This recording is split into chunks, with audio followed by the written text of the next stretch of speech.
వెళ్ళిందంటూ చిరుగాలి చెప్పింది.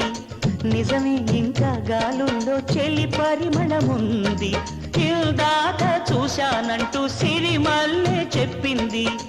ఇదిగో అంటూ తనలో చెలి చిరునవ్వే చూపింది. ఈ గుడి గంటల్లో తన గాజుల సడి వింటుంటే తను ఈ కోవెళ్ళు ఇప్పటి వరకు ఉన్నట్టే. ఎటు చూసినా తన జాడలే, ఎటు వెళ్ళిందో ఈ లోపునే. నేలనడిగా, పూలనడిగా, నీలి నింగి చుక్కలనడిగా, ప్రేమించిన చెలియేదని.